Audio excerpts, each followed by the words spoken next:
The Shift Report with the Hood Mystic, where shift happens.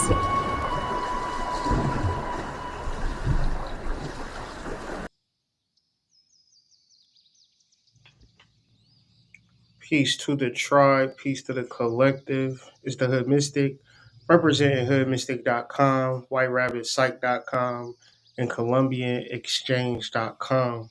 I'm an author, metaphysician, astrologer, and overall spiritualist.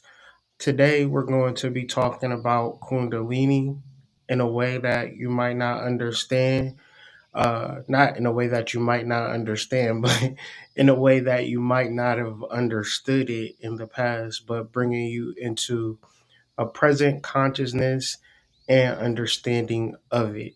The video that we're going to be reacting to is going to be by William Donahue. It's about a 7-minute video. And so I will let it play for a little bit, pause, and add my insights. But overall, a very informative build and conversation that I plan on having. So, when we talk about Kundalini, well, first off, when we talk about William Donahue, he is a metaphysical preacher who, not gonna say he transitioned or not, but he does have a lot of videos on YouTube if you just search for William Donahue. However, I don't know if he transitioned or still alive. But with all of that being said, very dynamic, very powerful speaker. And I've listened to a lot of his videos, but just so happened to be on Twitter and I seen him talk about Kundalini in a way that I already understand Kundalini to be, but a lot of people don't understand Kundalini to be. A lot of people think that is New Age, think that is Hindu, think that it is some otherworldly, super spiritual thing that only the chosen can access or some shit like that. But actually, it is something within all of us that if we are righteous, if we are intentional, if we are active, we can raise Kundalini within ourselves. So, with all of that being said, make sure you like the video, share this video to somebody who might need it, and subscribe to the channel if you enjoy information such as this. And support the links that's in my description if you are interested in my services, the things that I offer. But once again, peace to the tribe, peace to the collective. I'm very happy you joined me. In this conversation, we're going to be discussing Kundalini. The person that's going to be leading this conversation is William Donahue. And with that being said, you could search for his content all over YouTube. Got a lot of videos if you like videos like this.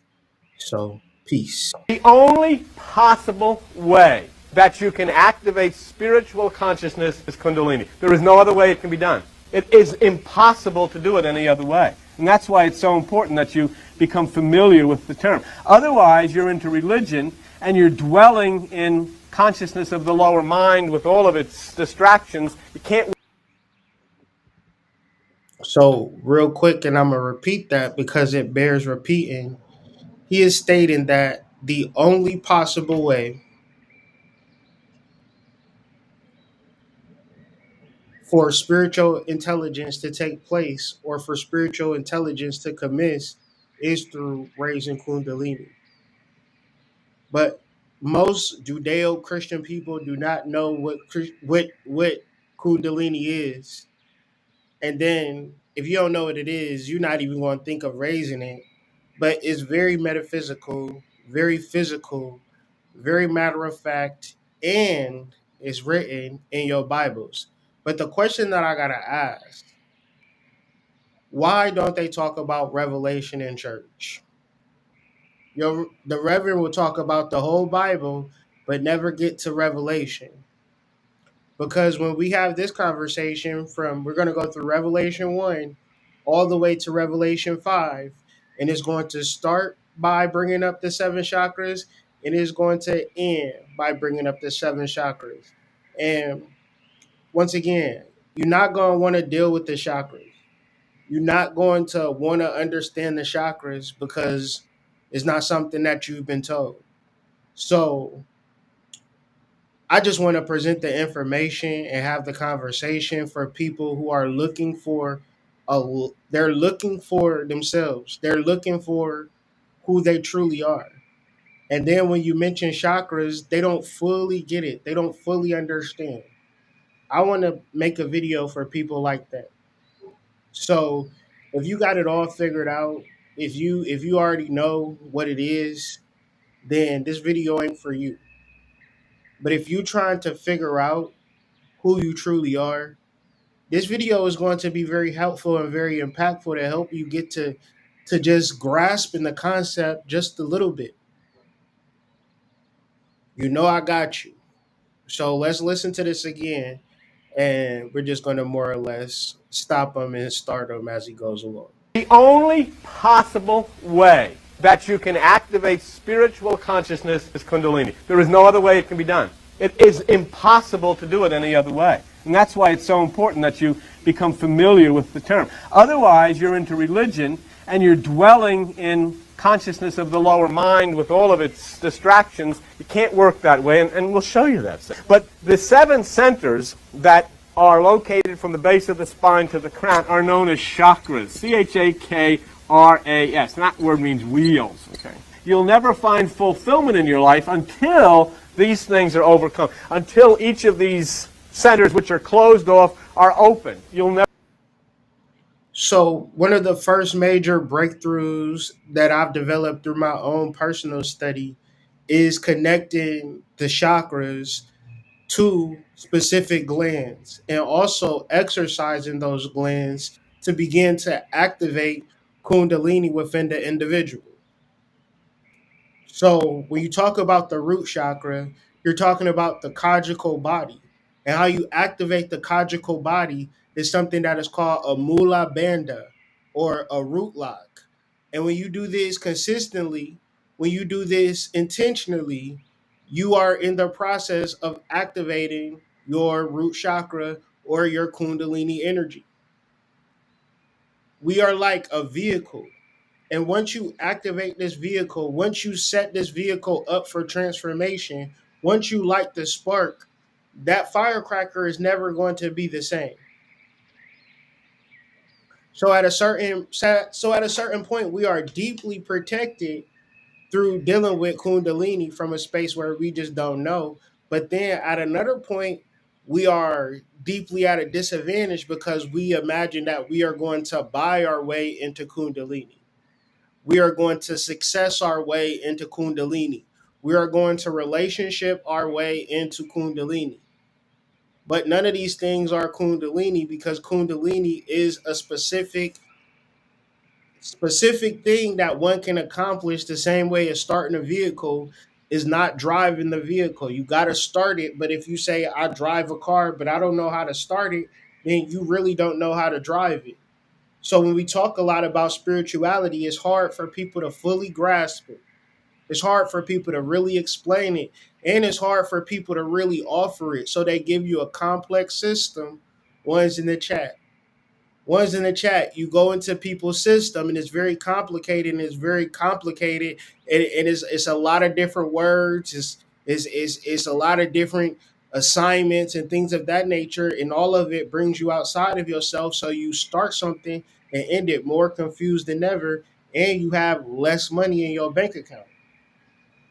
So the overall understanding of spirituality is just generally not there because it's very specific. Spiritual consciousness is a direct result into raising Kundalini. That is the revelation. But the same way the doctors won't heal you is the same way that the churches won't teach you. The same way the doctors don't heal you is the same way that the churches don't actually teach you, because to teach you means they lose a customer. And he'll explain it in this video. I'm gonna save it, but I want you to really understand and understand the actual implications of you activating your Kundalini energy and transforming versus never understanding and never taking those steps, and then hoping that you buy your way, sex your way, success your way, money your way, fame your way, you know, guarding your way, sisterhood your way, brotherhood your way, into some form of sanity, into some form of understanding. But Kundalini is the only way to activate spiritual consciousness. Never find life. You'll never find spirituality. You'll spend your life praying and reading Bibles and reading Bibles and reading Bibles, but you will not experience that which is the essence of life. Okay? You have an energy raising itself from the base of the spine inside of you. The spine, your back. Your spine is on your back. Okay. Well, you know, sometimes, you know, I just want to be careful. Okay, you have 7 chakras. 1, 2, 3, 4, 5, 6, 7. Okay? That's the belief. We don't go into details about the others of the 9th. I'll tell you about that later. 7 chakras that rise up your spine inside of you, obviously, to generate energy to the right hemisphere of the brain and cause you to start thinking with cells which are located at the right hemisphere of the brain. And So once again, why the right hemisphere of the brain? Why the right hemisphere of the brain? Or a better question, what does the right hemisphere of the brain control? It controls movement, visual processing, spatial thinking, and that's all well and good. But what it really activates is your creativity, your capacity to even be spiritual, your capacity to understand just what your specific talents are. In this life, there are spiritual beings that would imagine themselves to lack talent,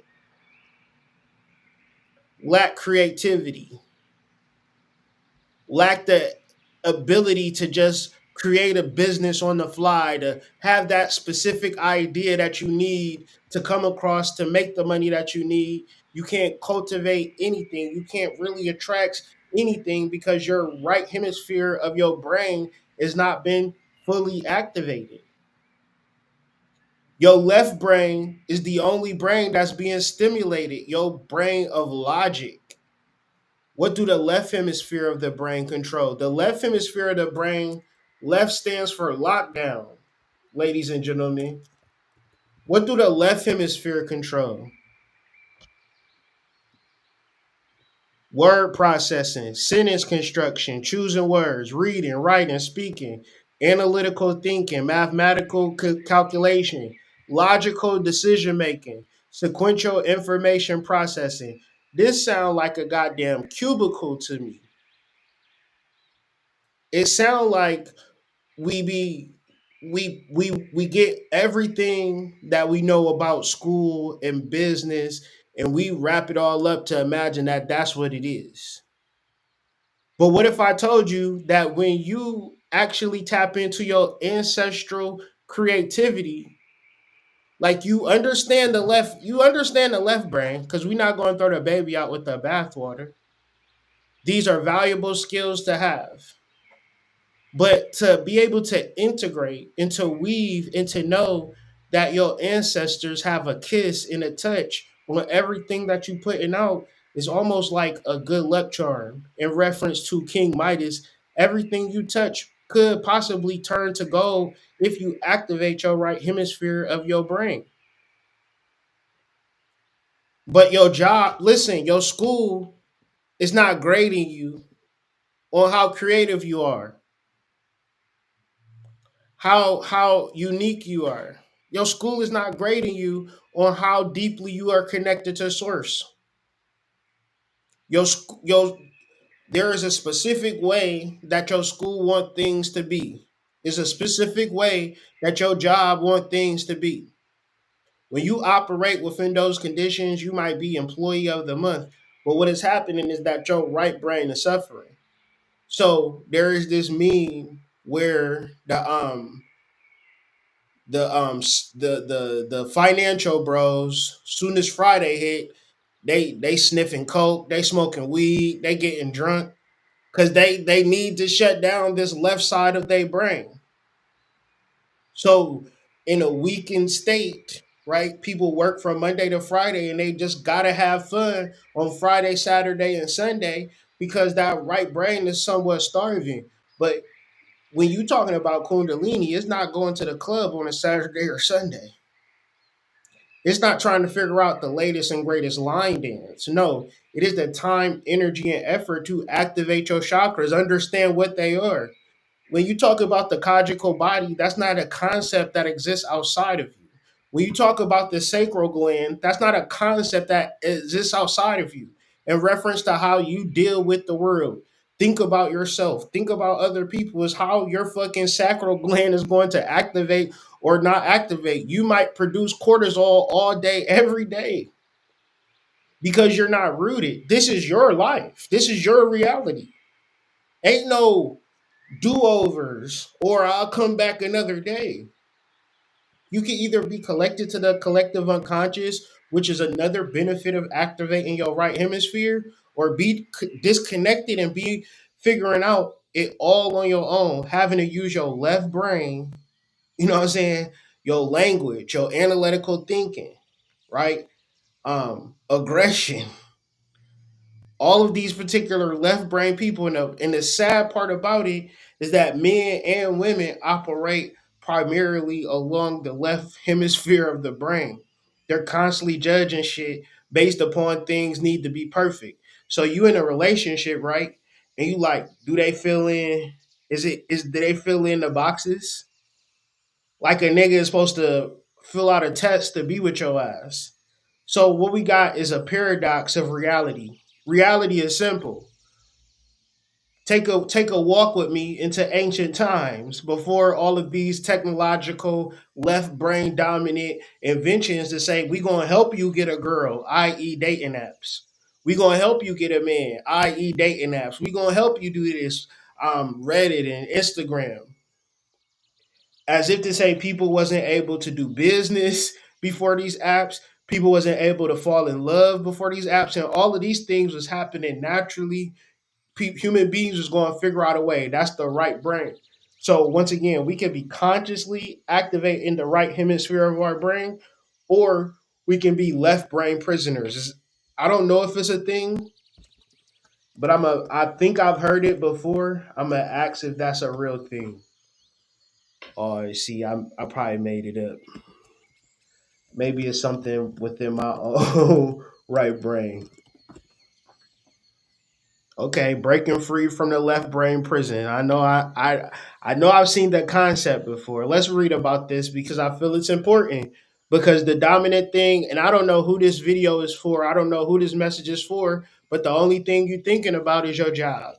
The only thing you're thinking about is, how you gonna make it in the future, where you gonna do, what you gonna do, how you gonna live, what your girlfriend gonna look like. All of these particular stuff that you actually don't know how you gonna solve the problem. Right? Me and my wife, we have wonderful conversations, right?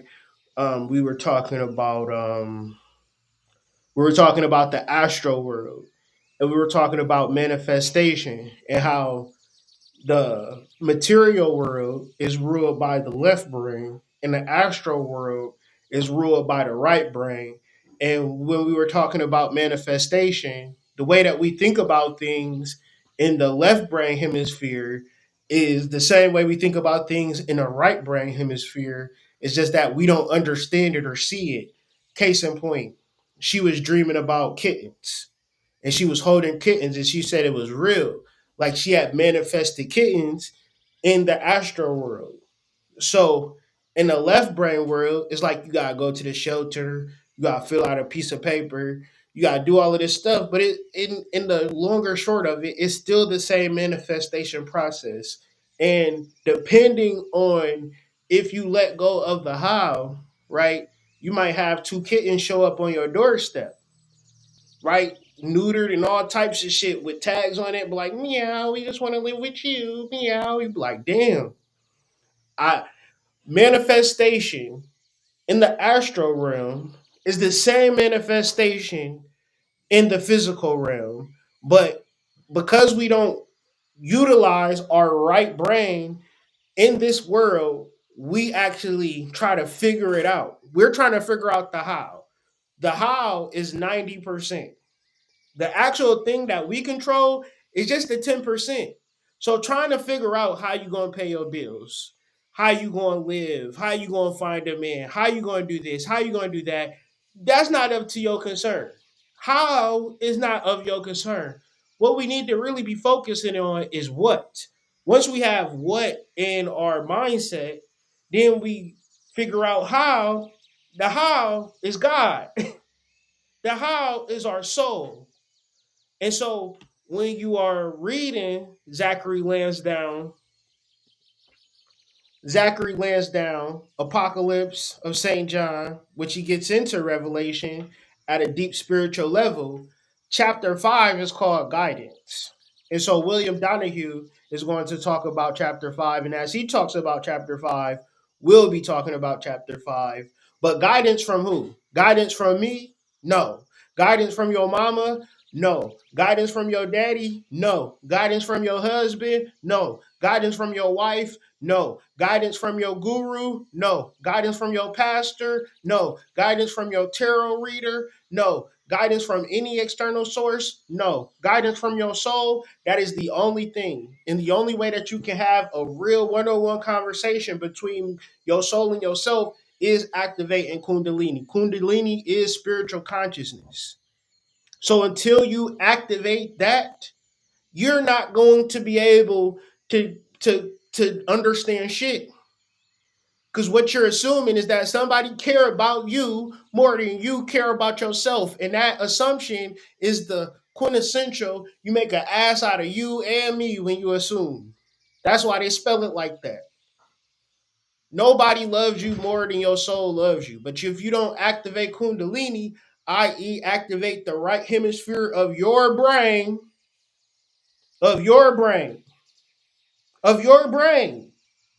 no, like you motherfuckers really gotta get into this shit because motherfuckers love to, you know what I'm saying, hop on that pogo stick. Have you watched such and such videos? This motherfucker the truth. Somebody says something about this person and this motherfucker the truth. Well, what do those people talk about? Self-awareness and self-realization and self-actualization. I would hope that anything that I've ever did or anything that I've ever said led you back to yourself. So let's get back to um the calm. And those are the 7 chakras of Kundalini.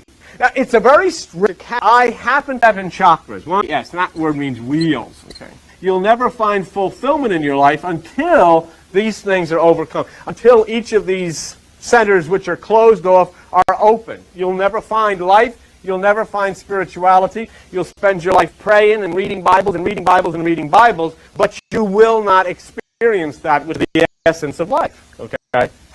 You have an energy raising itself from the base of the spine inside of you. The spine, your back. Your spine is on your back. Okay.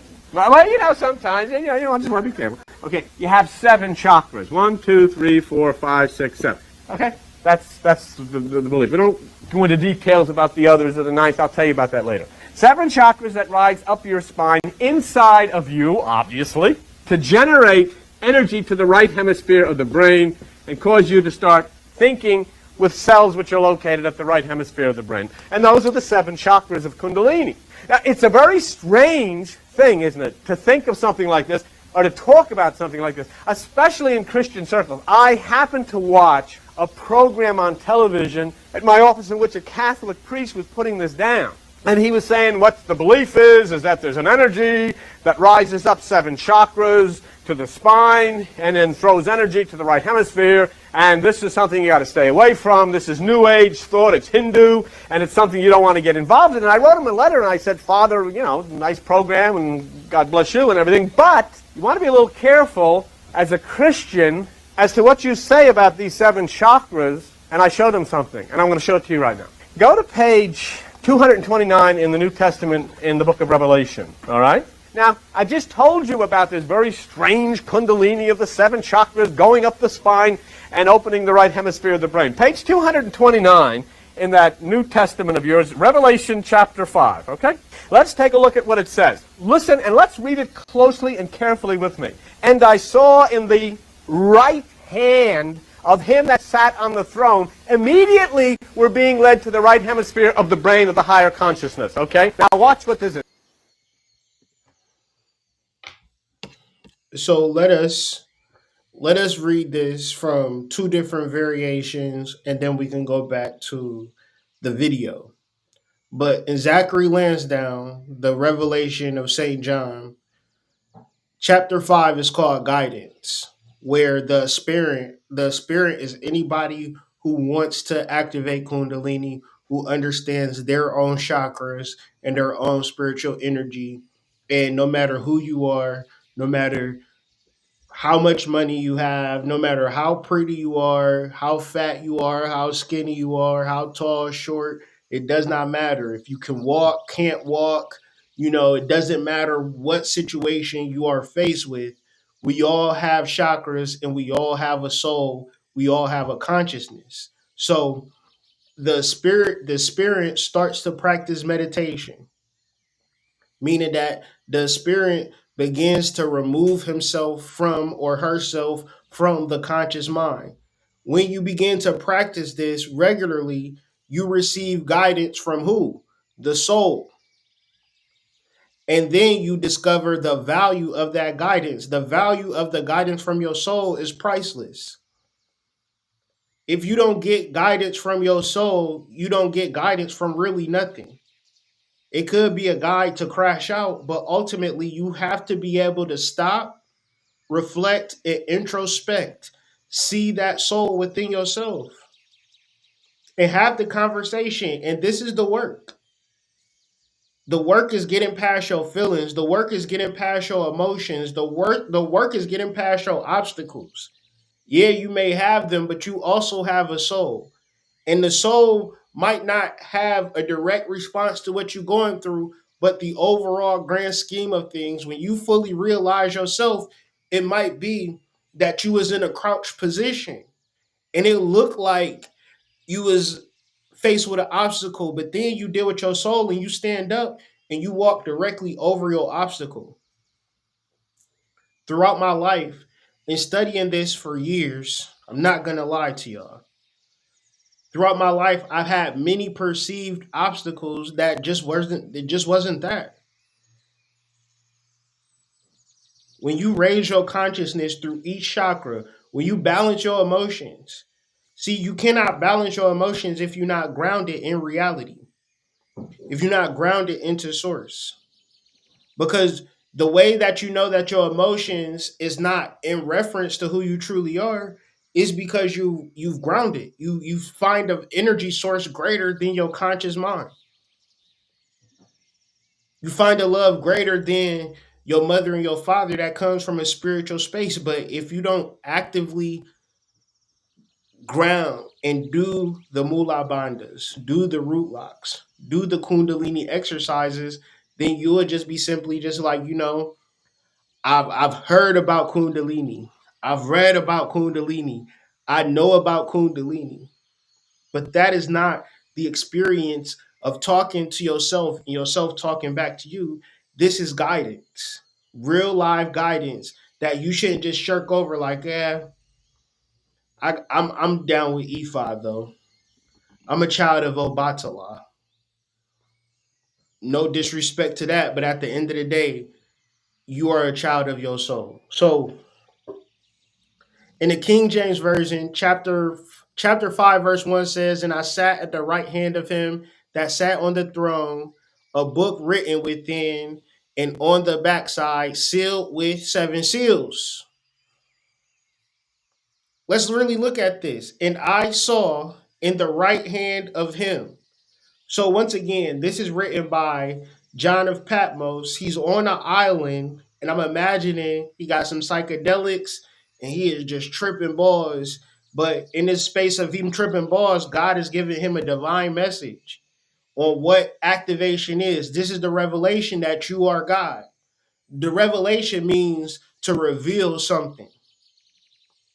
Apocalypse means revelation. So Ultimately, what we are afraid of is our very own selves and our very own energy. This verse is very metaphysical, and you do not need to be a rocket science to break it down. And I saw in the right hand of him and that sat on the throne a book written within. Are they talking about a literal person? Because if they were talking about a literal throne or a literal person, they would say a right hand of Samson, the right hand of David, the right hand of David of Monopolies that lived in 1055 AD in the village of Alexandria. You had to have been that specific to get it to where it's a historical narrative. But we're talking about an ancient text that's saying the right hand of him.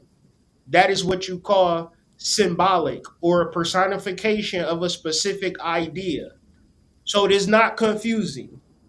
The only person that the Bible is written for is whoever the fuck is reading it. The only person that it's talking about is whoever is reading it. So all of this is about you.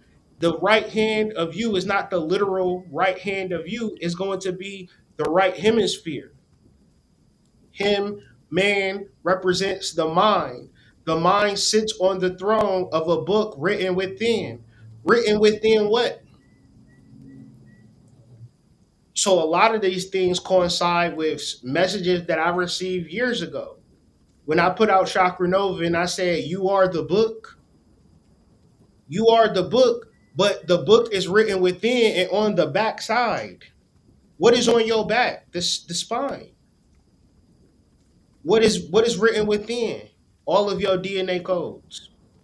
All of your DNA codes, all of your spiritual consciousness, it exists within you, sealed with the seven seals. And when it gets unsealed, when it gets activated, what is the physiological response? The things for which you produce when you are unaware, the hormones that you produce when you are unaware, that make you repulsive, that attract negative people in your life, you begin to produce a different hormone. Each gland produces hormones. That is their function. Each chakra sits on top of a gland. When you have a spiritual revelation, that seal becomes unsealed. When it is unsealed, it releases a physiological hormone that changes you, that transforms you. In each gland, through each understanding, real live understandings, let's just use the heart chakra for existence, for an example, rather. If you have unconditional love, if you love everybody, then everybody love you. You can't fake that shit. But when you really got animosity towards somebody, you mad at your dad, you mad at the government, you mad at the Democratic Party, you mad at all of these people, that means your thymus gland is not producing the hormones that radiate unconditional love. It's radiating a hurt, broken energy. And it won't even get to that point if you don't activate your root chakra, your sacral chakra, your solar plexus to even begin to have that understanding. And many people just like, you know what? I'm just going to wing it within this spiritual stuff. And I'm saying all of this information is here. It's right in your Bible. Do not rely on your pastor. Do not rely on your reverend to go into your word. In every Bible that ever was written in the history of Bibles, Revelation been in that motherfucker, and every Bible had been talking about chakras. You just haven't seen it or cared about it because it wasn't glamorized. But you can skip through the whole Bible. You want to talk about a revelation. The revelation is you.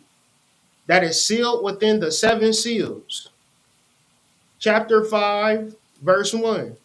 The second vantage point that we're going to talk about is the psychological interpretation through receptive meditation. The inspirant gains three initial insights. His or her personality is absolutely dependent on the power of God, which is true. We see people transition outside of the body every day.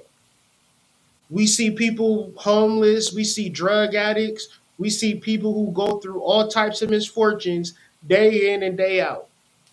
And at the end of the day, I practice gratitude. I remember having pain in my body that I felt like I didn't want to move on because this pain is so tremendous. And then I wake up and I'm pain free. I say, I give the deepest, most sincerest gratitude to God because I didn't know what I was going to do about that pain. I've had all types of pain throughout my body, but today I don't have any pain. Today I did a full workout, full cardio, feel amazing. I give gratitude to God because I was a person. I was, I was through booking, through. I wasn't through cooking. I wasn't through cooking, but I was definitely through booking. Right. I was still, you know, getting double cheeseburgers. So with all of that being said, your life is dependent on the power of God. Point blank. Period. Anything that you think that you able to do, you delusional. Because you do not keep your heart beating, you do not keep the blood circulating through your body, you do not give yourself your own inspired divine ideas. Everything comes from God. Whether you should take a left from a right, that comes from your soul. That is a specific guidance. And if you don't come to this conclusion, it is specifically because your right hemisphere has not been activated and you don't have any trust in God. Because maybe you don't even know that God is within you. You are the person you know what I'm saying? You are the power. And even though this is the facts and the truth, without activating Kundalini, it goes to say your personality is like a closed book due to his complete lack of self-knowledge. It is an experience to be in meditation. See what the problem is questions, and I'm not picking on nobody. Kundalini is a superpower. I'm sure you'll understand what I'm saying. People want an easy way into Kundalini. They want to figure out a way that you don't have to meditate to activate Kundalini. And the reality is, your brain is not going to make it. Your ego is not going to make it. The easy way is not going to make it. You literally have to self actualize. You have to see just how powerful you are at this level. And if you ever went in your dream world and manifest anything, you can do the same thing in this reality. One's in the chat if that is something that you fucking resonate with. Because what the hell? In the dream world, you can attract a bunch of zombies and goblins chasing you. You can attract a threesome with the artist that you just been stalking on Instagram. Now you got a dream of her. You know what I'm saying? And now, on the other hand, when you come to this reality, you got to work a 9 to 5. You got to be a slave.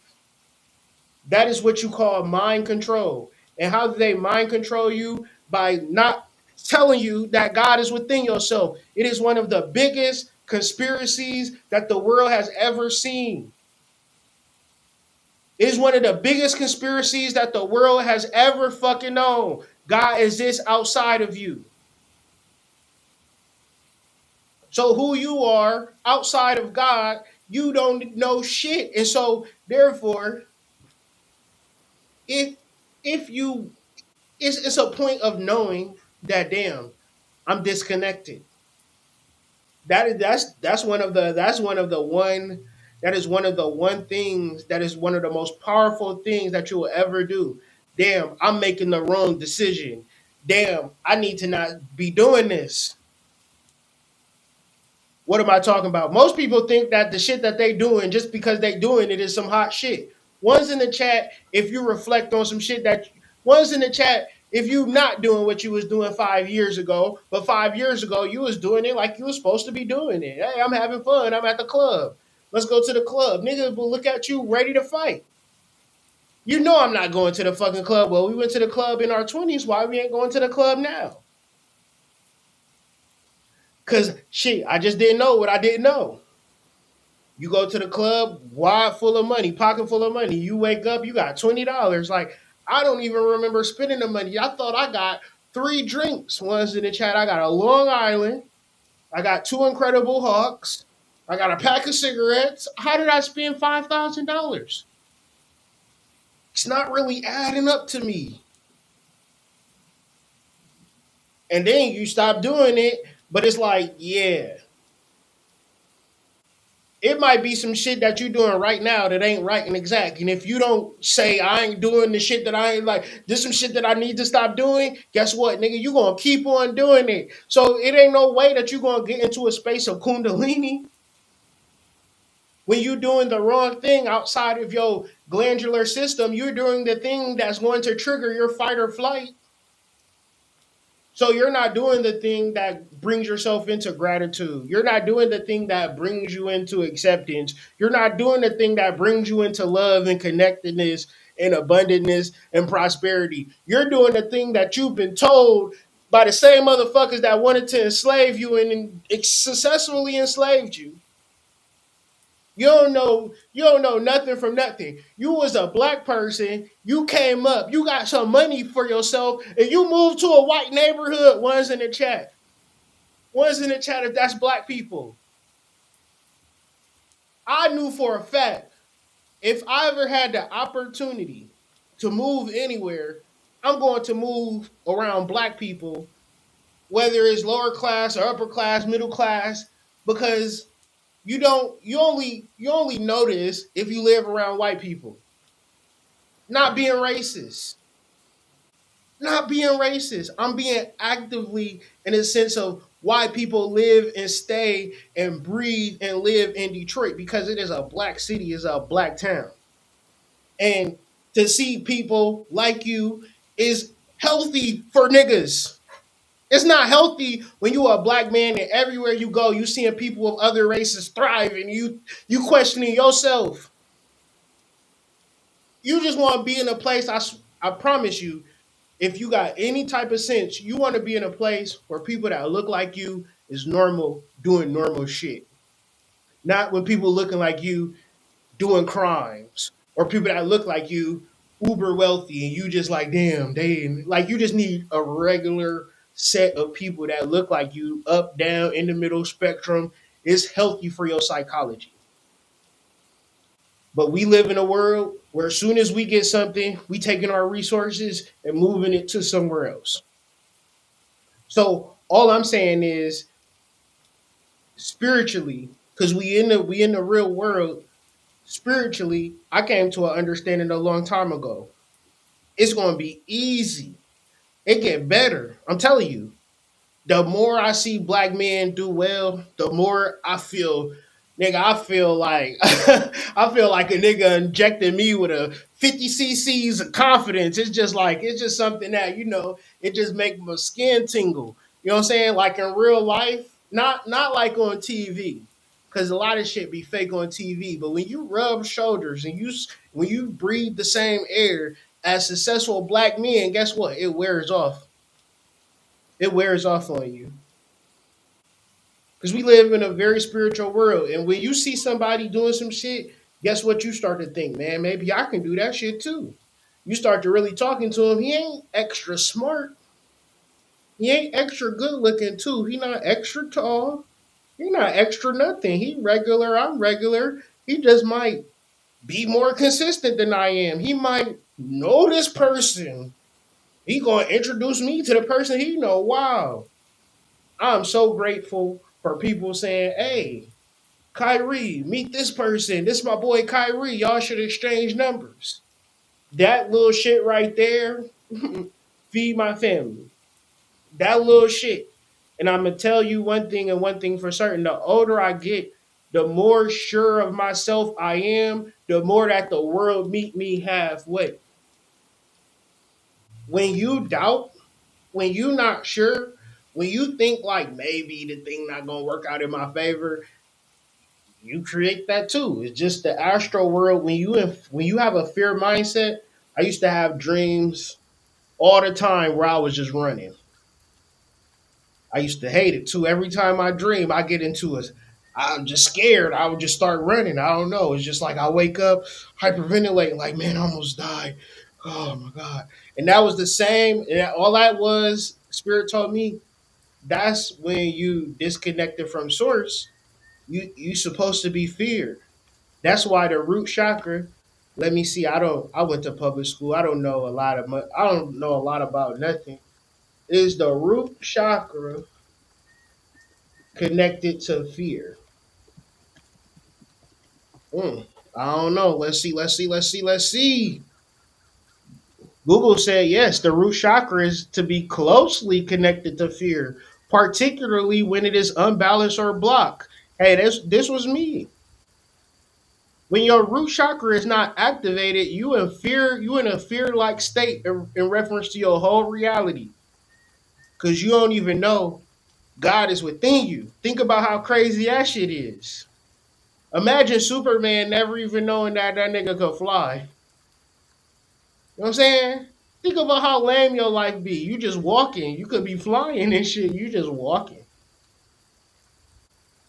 That's an analogy for, man. I used to struggle because I didn't even understand that it was inside out. I struggled because I wanted to struggle. That'd be the crazy part. You start reflecting on them girls you used to deal with because you had low self worth and you feared that if you wasn't going to be with her, you just wasn't going to be with nobody. I know I'm talking to somebody. I know I can't just be talking to myself because this shit too real to me. This shit too real to me. And I'll be figuring out how to change. And I said, shit, I got to change myself. Right. And so, once again, the personality is imprisoned by the seven chakras. So we'll get into that in the next section, but let's get back to the video. And then once he start talking about chapter 2, we'll hop back over. This is the book of life that all of Christianity is based on, my friends. And I saw in the right hand of him that sat on the throne a book written within, and on the backside sealed with 7 seals. It's in your Bible. Therefore, we must be very careful if we get this New Age fear creeping into the point that we start screaming against everything simply because it's Hindu. Definitely it's Hindu, but definitely it's in the Bible. And that, my friends, the description of Kundalini. But why would it be in Kundalini? Why would it be in Kundalini? Why would it be in Hindu scripture? And why would it be in Christian scripture? Because it's a real thing. That's why. I guess at a certain point you got to be somewhat vague and somewhat cryptic with your message, but ultimately it should result to the same thing. Every human being you see gonna have a spine, and if I see you have a spine, I automatically would assume that you have the capacity and capability of Kundalini, which is activating your full spiritual consciousness through a specific set of steps that's going to activate and raise Kundalini, and understand that as this Kundalini goes through each chakras, is going to awaken or bring about certain revelations in each step of the way. This is what Revelation is talking about throughout the whole book. The concept of seven is mentioned in Revelations hundreds of times.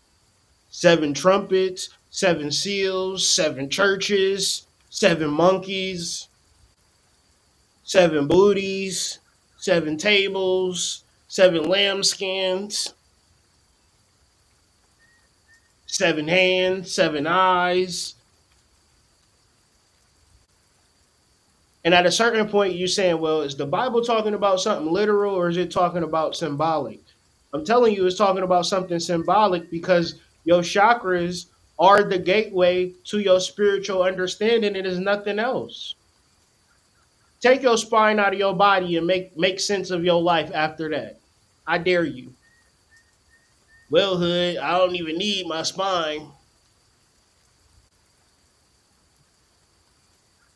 Once the spine is out the play, it's over.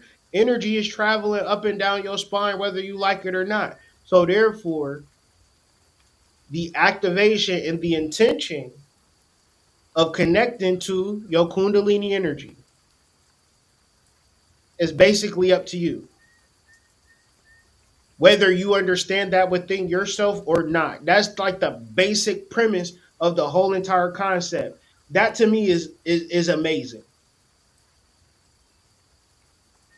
In the Bible is termed the book of life. And all over that every church you've ever been to, they said you want to make sure your name is written in the Lamb's book of life. The Lamb's book of life because the top chakra, the crown chakra, coincides with that which is Aries, the ram or the lamb, which takes away the cold of the winter and takes away the sins and so forth. Okay? So I'm not here telling you about a strange Hindu belief. I'm telling you about something that is in Revelation chapter 5, verse 1 of your Judeo-Christian Bible. A book held in the right hand of him who sits on the throne, written within you on the backside, indicating the spine, and sealed with 7 seals, which are the 7 chakras. You don't have to be a Rhodes Scholar, I think, to determine that's what they're talking about. That's what's in the Bible. Now, the point here is that Kundalini means coiled serpent, and the coiled serpent is Kundalini,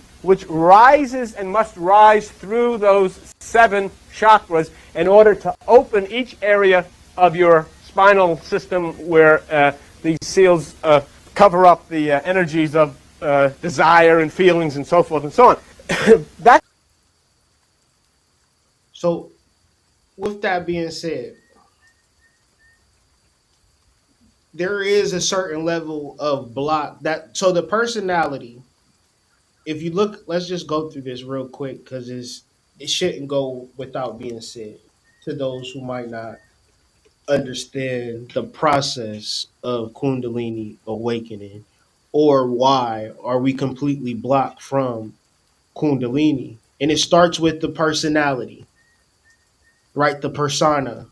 The persona, another word for understanding a persona is a mask, right? So when we have a mask and we are, you know, it's necessary to have a mask in life because you don't want to tell people all of the kinky and weird shit that you into at all points. They're going to look at you strange and it's going to be unsafe for you. So therefore you wear a mask. That's cool. No judgment for wearing a mask, you know, using your white voice when you at work and things of that nature. That's perfectly fine. You shouldn't be like, "Hello, who it is?"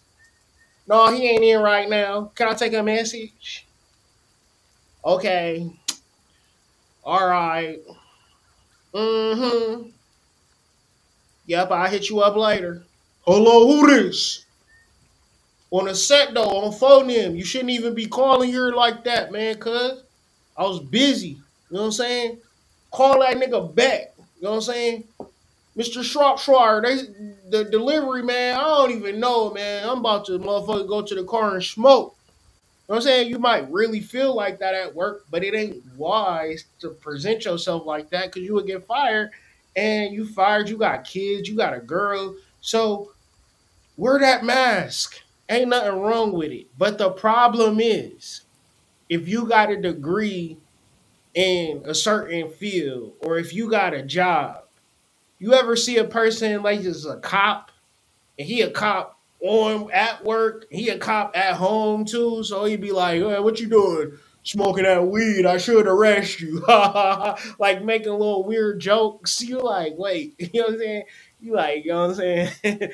Like, what you on for real? Like, you don't really know, like, if he cool or not. So, and the cop, he'd just be saying, like, "Man, don't nobody really fuck with me for real," because it's like people know they can't be themselves around you. People know they gotta be a civilian around you for real. So it's certain jobs that a person be like, "Yeah, I am fill in the blanks," and they be, you ever go on a date with somebody and the most important shit to them is their job and their career. Yeah, I'm making up a concept, but you'll understand when I say it. That's persona poison right there. That's where you start to believe and think. That's where you start to believe and think that you are that mask, right? But ultimately, you're not that mask. So you're not disintegrating the persona. You understanding the persona. Once you begin to understand the persona, you then have to then be start to understand, well, okay, who am I then? If I'm not the manager of Subway. Who am I? Who am I really? So it's like, oh, you are a spiritual being having a human experience. How do I begin to grasp that or understand that? This is from the Wisdom Library. Kundalini literally means coil. In yoga, a corporeal energy, which means unconscious, instinctive, and libidinal force of or Shakti that lies coiled at the base of the spine. It is envisioned either as a goddess or a sleeping serpent. I've had Kundalini experience before. It is literally a snake that's on fire, that's surrounded by fire, that is conscious, that will talk to you the same way I'm talking to you right now. And if you never experienced it, then you haven't experienced Kundalini. Kundalini is not, well, I got a good job. I must have activated Kundalini. Well, I was able to secure an 800,000 business loan. I must have been activating Kundalini. No, Kundalini is a dormant goddess sleeping at the base of the serpent. And when they bring up these stories, they're not being subjective, they're being literal and objective. You just, if you haven't seen it, you might think it's bullshit, right? If I told you, oh yeah, Detroit got an island, it's called Belle Isle. You drive over a bridge, and it's like this little island. You could just go and chill, bring your family. It's vibes. You never been there. You be like, how the fuck Detroit got a whole island? That don't even make sense. I never heard of it. It ain't real. You come to Detroit, be like, somebody said y'all got a place called Belle Isle. It's an island. You could cross over a bridge. It's all types of vibes, and mad people is there just chilling, having a good time. That ain't real, is it? Niggas will take you to Belle Isle. Like, you know what I'm saying? Here it comes. You know what I'm saying? Oh shit, it's really like he said it was. Yeah, I wasn't lying. So when we talk about Kundalini, it's literally something. But first you gotta know what you're looking for.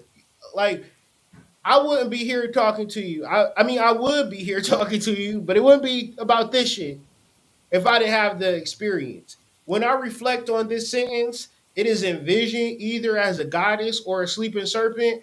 I know what the fuck they are talking about. I know what they mean when they say that. And once again, it is deep meditation, it is deep trance. You can, if you make music, you can get there.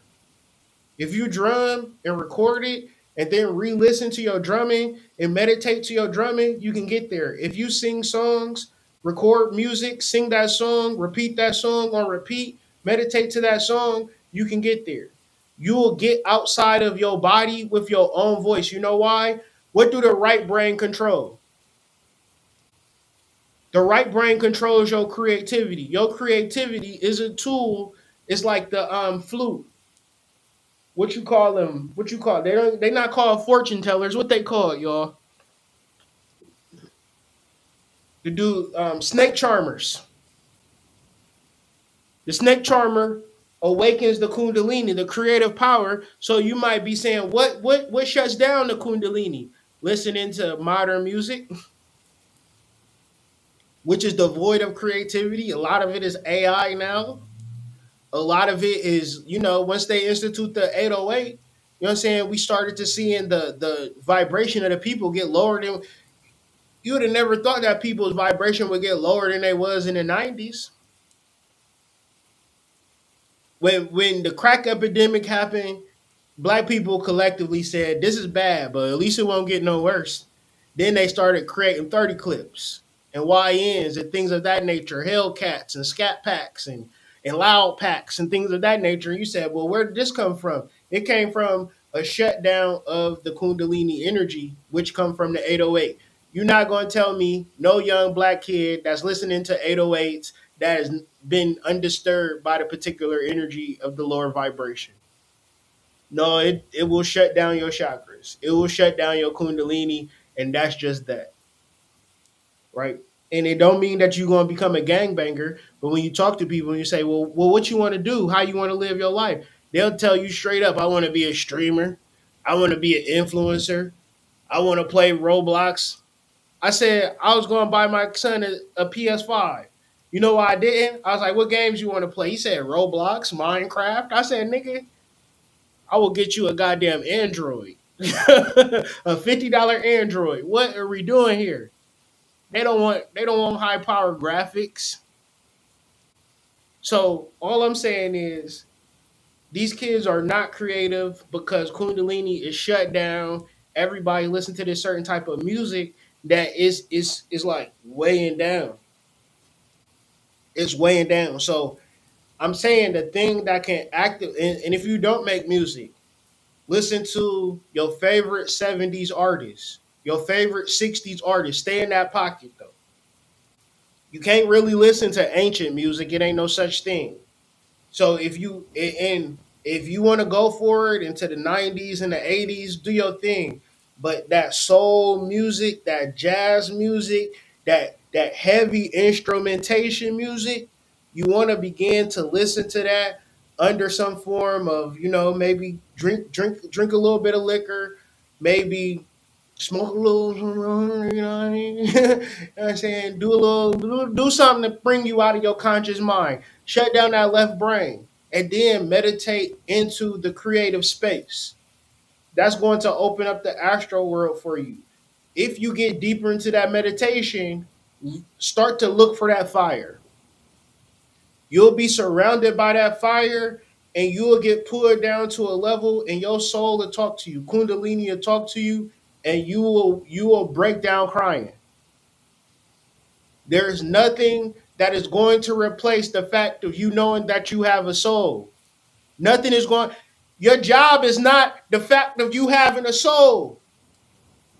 Your job is not a replacement for your soul. Your house is not a replacement for your soul. Your lifestyle is not a replacement for your soul. It's not. The thing that is going to break you down is going to pull you down to your core when your soul speak to you. My soul spoke to me. It spoke to me and it said, do not forget.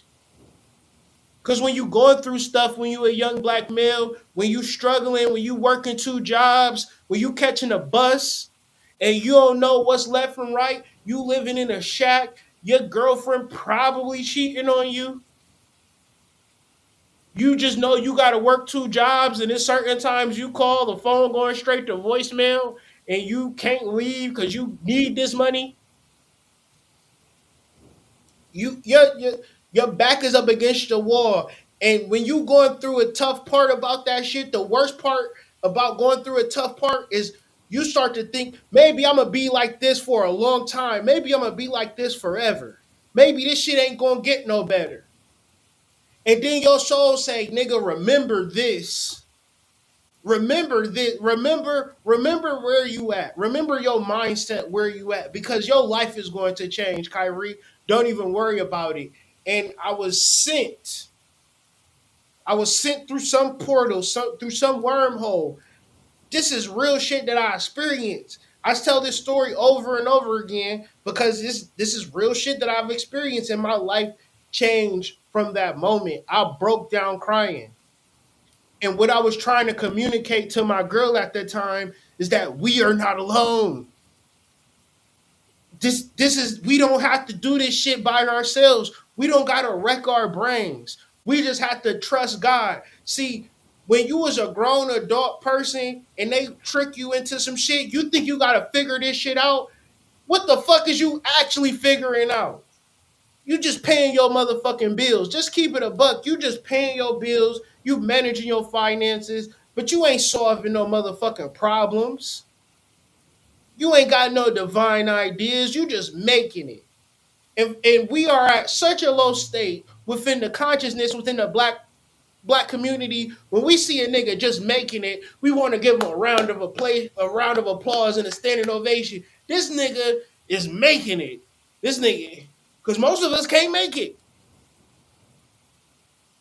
And then you say, well, where are we gonna go? We gonna go to church. That's dead in the water. Even Christians saying how they Christians is doing meet and greets, singles meetings, things of that nature.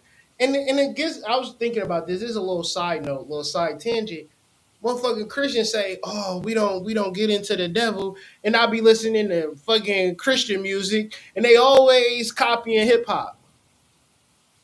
So if it wasn't for the devil, y'all niggas wouldn't even have a genre of music to even perform. Y'all wouldn't even know it's mad Christian hip hop. Well, that's ain't that the devil music? That's the root of it. Hip hop did not come from hip hop. I mean, hip hop did not come from gospel. Let's just nip that in the butt. But gospel, sure, you know what I'm saying? Deal with that. You know what I'm saying? So all I'm saying is that shit ain't gonna save you. They doing hip hop songs. They not giving you niggas no salvation. They want you to goddamn. They be like, coming to the stage for our gospel award show, Sexy Red. You know what I'm saying? They don't got no rules no more. So if the church is not saving us, what is going to save us in a real sense? Y'all niggas got to really have a real conversation. We got to be 40 million strong and be like, yo, look, what churches we gonna go to? Is we gonna be Islam? We gonna go to a mosque, Moorish, Hindu? What we gonna do? What is gonna be the thing? What is going to be our spiritual foundation? What is the thing that we cannot deny? And I would say, do all of the niggas in here got spines? We all got spines. You got a spine? Okay, that's the religion then. The religion is our spine. The religion is our chakras. That's all I gotta say. Niggas, whoever want to argue with me, argue with me. It ain't going. Crypto not going to save us. Money not going to save us. Everything you tell me, see, I'm the type of person I don't believe in shit. I don't believe in nothing. I know that crypto is a Ponzi scheme. I would still be into it. I'll still study it. But if it goes to zero, I'll be like, yeah, I figured. Bitcoin can only do 7 processes a second. Think about if Bitcoin is the major and it's not even something they can solve. So if Bitcoin is the number one currency that we use at all times and it can only process 7 orders in a second, this is why when you do Bitcoin, it might take 15 minutes for it to get through. Now imagine if everybody in the world, everybody at Target, everybody is just using Bitcoin. It can't scale. Bitcoin have a scaling problem. When that come common knowledge, Bitcoin, if we talking about cryptocurrency, I know I'm talking about a lot of shit, but it's in reference to truth. You can Google it. I'm saying it's a lot of shit that people tell you that if you study it, you don't study. So I study Bitcoin and say, how can it fail? It can fail if it becomes the world's number one currency. If it becomes the world's number one currency, then everybody is using it, then we won't be able to use it. Meaning, like, if I wanted to buy a bar of soap from Target and everybody is using the system all at the same time, it might take 5 months for it to process because the system that we under now it can handle the server. Every time we use a payment system, it's like a certain amount of money that's being paid that goes to the servers, that goes to the infrastructure, that every time you using it the little cost of energy and infrastructure that it use, you take it off of the pennies. And even though crypto has a system like that, it still isn't enough servers. It's good for 7 transactions a second. But when you got 700,000 transaction a seconds, the technology just would not ever stand up. Cryptocurrency, on the other hand, you talking about Solana, you talk about XRP. These are different stories that you should be able to study and look at the pros and cons of all of this. So I'm saying all of this to say people going to tell you about Bitcoin and they are not going to tell you about its scaling problem. People are going to tell you about their church and they're not going to tell you how the pastor got his hands in all of the girls' panties. People are going to tell you about the spiritual system that they're under, and they're not going to tell you that the person that created it is a scam artist. It's a lot of pros and cons to everything that you deal with. This is why when we get into the truth of Kundalini, there is no pro, there is no con. It is just you. It's just self awareness. But you have so many desires. You have so many things that you want that you don't even get to even realize all of this power within you. So what ultimately will happen is that you'll go through your life and you'll reflect on your life like, damn, I could have been doing this a long time ago if I just believed in myself. If I just had faith in my abilities, if I had faith in my talent. But what I want to do, I want to be I want to be up under a nigga for, years. Talking about I'm under his leadership, under his guidance. And he like, all right, roll over. Get in the doggy style. All right, let's try missionary. Leadership is not sexual positions. Can we get a ones in the chat? If his leadership is what sexual positions to try, that's actually not leadership. That's what Kundalini means. But this is the important thing I'm trying to get to, stumbling a little bit. These 7 seals or 7 chakras can only be opened by the serpent. Can only be opened by the serpent. How do I know that? Well, of course, that's the ancient belief, but take a look again, Revelation 5, where you are about this. Look at Revelation 2, 5:2. And I saw a strong angel proclaiming, who is worthy to open the book and loose the seals thereof? With me? Who can do this? Can you? But look what it says in Revelation 5:3. And no man in heaven, nor in the earth, nor under the earth, was able to open the book, neither to look therein. Now what you just said, the word man in mysticism means mind. The human mind never, ever, ever, ever, on any circumstances, can take part in entering and opening up the seals, the 7 seals, which leads up to the crown. It's impossible. It cannot be done. It can only be done by the coiled serpent of Kundalini. Can't be done anywhere. And the Bible has just said no man anywhere is able to do that. So, no man is found worthy. Look at Revelation 5:4, and I wept because no man was found worthy, blah, blah, blah. Couldn't even look at it. You know why? Because you cannot enter the right hemisphere of your brain. Here you have a head. How many of you had a head? Look, everybody has a head, right?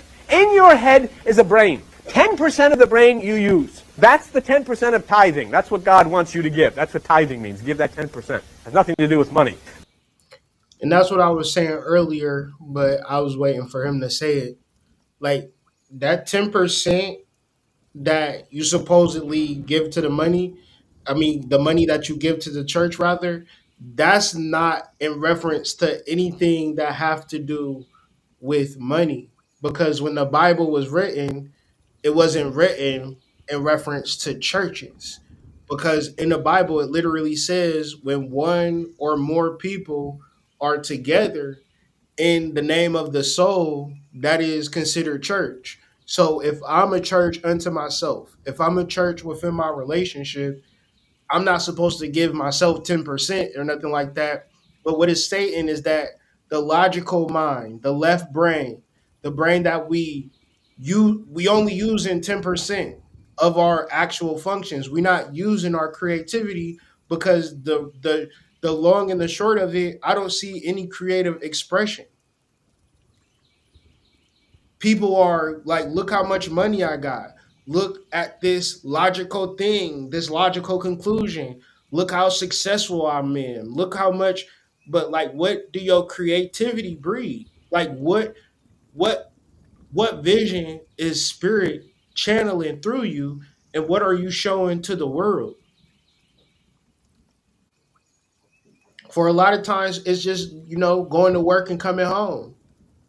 That is left brain prisoners. That's like a left brain prisoner, and you might be able to, sprinkle a little creativity. They be like, "Oh, Charmaine, you be doing you be doing the best holiday parties. We want you to design the holiday party for work. We gonna give y'all ass a pizza." and you be happy. You know what I'm saying? You go to work, you be like, damn, we got pizza today. I don't gotta, you know what I'm saying, buy lunch. And it's like you work for these people all day and they not gonna bring you, they not gonna give you food on a daily basis. They gonna make you pay for food. Like, come on, it's a lot of injustices that's just taking place. Like, you know what I'm saying? So, not to belabor that point, I want to look at chapter 5, verse 2 and 3. And I saw a strong, let me get it. Hold on, let me get it now. Let me get it now. Let's zoom in. Screen love. You gotta hit them with the screen love.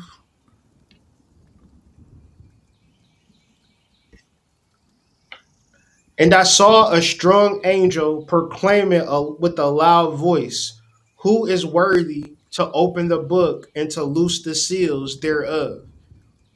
Now let's use our thinking caps. What book is they talking about in Revelation? Where is the book at? What book? Obviously, they're being symbolic. That book is your spine. You don't have to be and dog. I just now thought of this. What do they call the back of a book? If I went to public school, they didn't teach as much, but if it's called a spine, I know something.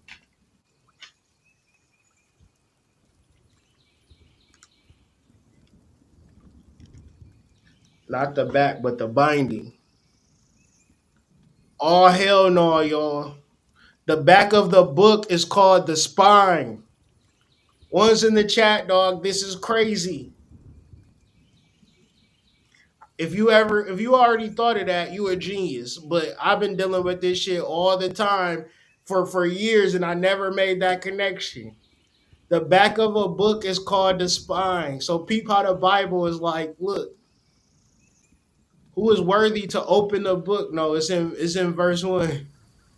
So and I saw on the right hand of him. Let's use your logic.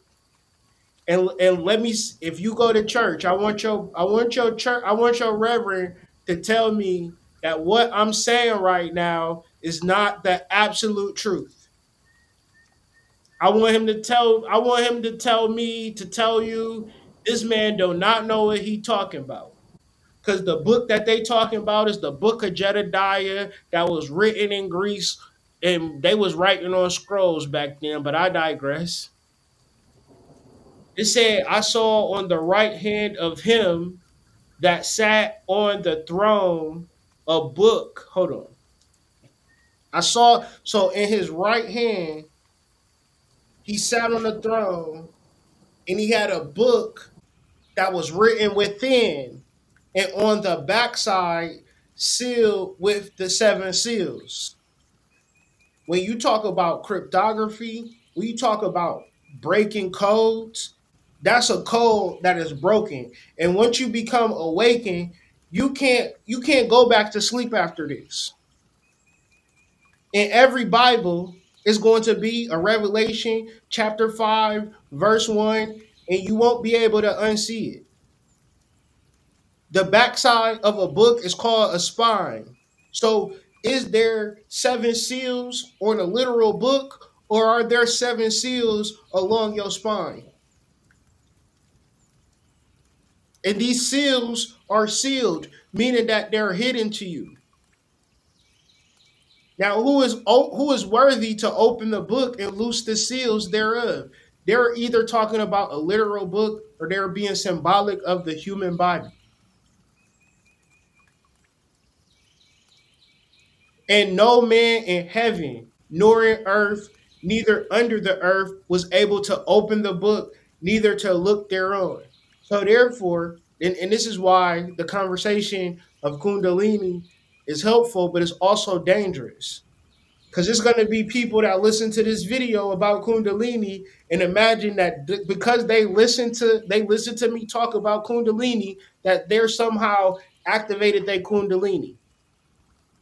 And some people, you talk about sex, how many people you know, how many people got aunts or mamas, they be reading them damn romance and erotica novels. Every time they at work, every time they at the gym, every time they on the train, they ass is in a goddamn Zane novel. So I felt her supple nipple in my mouth, looking ass boys, right? Cause they having sex in their mind. Can tell them they not having sex, they will die for those romance novels. And the thing about a romance novel, if it's good, you can drink that motherfucker like a glass of water. Like how I read this 300 pages in 10 minutes. Damn, this book was good. You ever read a book? You done read that bitch in 4 hours. You like, God damn, this motherfucker was a page turner. Goddamn Eric Jerome Dyson or some shit. Omar Tyree looking ass boys. Y'all ain't no millennials for real. Y'all is not no millennials. So, and no man in heaven, no man nor earth under the earth was able to open the book. So, Zachary Lansdowne says that the inspirant becomes intuitively aware of the compelling question: what source of guidance can lead to self knowledge and freedom? I dare you to ask yourself that. Who can I learn from about who I truly am?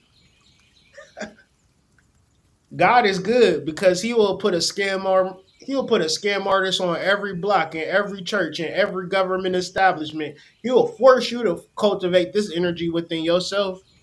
The moment you think you have something that is of value to the external world, they be like, yeah, that ain't even worth nothing no more. The only problem with being a materialist is when you successful at materialism and now you got a bunch of materials and you still the same broken. You still the same disconnected. And as much stuff as you buy. You ever see a car collector have a garage full of cars and still be cussing out somebody? Like, oh, they put a scratch on my 1967 Camaro. Like you got 78 cars. You ain't happy yet? So I'm sure he asked that question and somebody said a 56 grand dam is going to be the thing that is going to lead you to self knowledge and freedom. But he can only go where the car take him. So you got to ask yourself, what source of guidance can lead to self knowledge and freedom? Verse 3 explains the wisdom of the causal body, the knowledge and the feelings of the personality, and the instincts of the subconscious nature have all been tried, but none of these guides have led to self knowledge or freedom. It's a beautiful thing.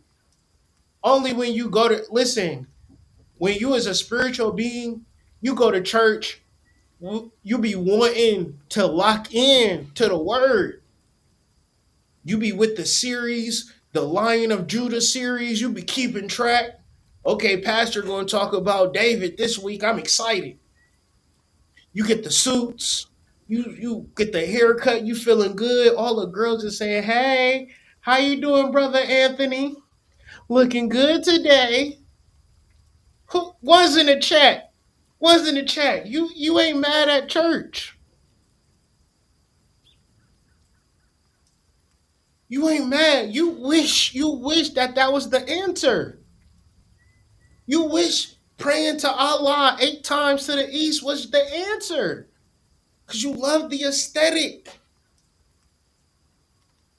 You love the aesthetic. You love how it make you feel. But ultimately, if you are a spiritual being, you have tried everything. You have gone to everybody. You have asked every question. You have got every reading. You have watched every video. You've heard every Bobby Hemmett lecture. You heard every Panic lecture. You heard every Brother Phil Valentine lecture. You've heard every Delbert Blair lecture. You heard every Francis Cress Wilson lecture. You've heard Shirzad Ali. You've seen every side netter lecture. You hip to Brother Polite. You hip to Omar Johnson. You know 19 Keys. You know Black Magic 363. You've done ran the gamut of all things spiritual, and it don't fucking matter. Niggas would never tell you that though. All of the shit we talking about, hey, it don't matter. None of those guides have led to self-knowledge or freedom.